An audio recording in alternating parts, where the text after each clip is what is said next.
Siz Minecraft'dagi Vardenning kimligini bilasizmi? Hey yo, hammaga salom. Sizlar bilan Liderus kanalining admini Lider.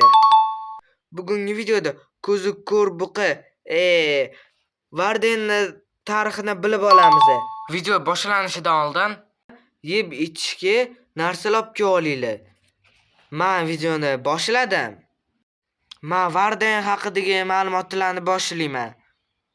Varden bizga Minecraftning 1.9 versiyasidagi The Wild Update nimaligini bilmadim. Короче, shu versiyasida qo'shilgan. Bu versiya 2022-yilda chiqqan.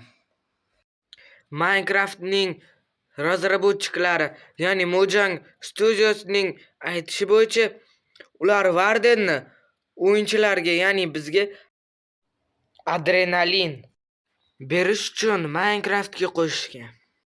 Yaxshiyam uni Minecraftga qo'shishgan ekan. Bo'lmasa biz nima qilardik?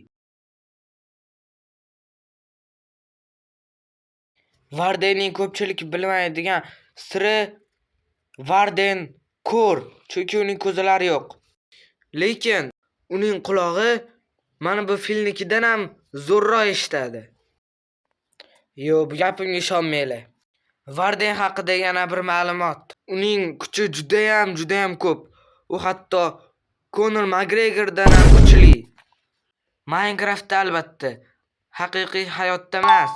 U Minecraft o'yinchilarini bitta zarba bilan o'ldirishi mumkin. What? U hatto Nezerit kiyimdagi o'yinchilarni ikkita zarba bilan o'ldira oladi. Vardenning yana bir ajoyib qobiliyatlaridan biri bu shooter deb ataladi. Bu qobiliyat bilan u atrofdagi tirik jonlarning harakatini cheklay oladi. Bu juda ham zo'r degani. Hamma faktlar shundan iborat deydi. Videoga like bosib, kanalga obuna bo'lib qo'yishni esingizdan chiqarmanglar. Bu bilan kanal rivojiga katta hissa qo'shgan bo'lasizlar. Keyin video haqidagi o'zingizning fikringizni kommentariyga yozib qoldiringlar. Sizlar bilan Lider bo'ldi.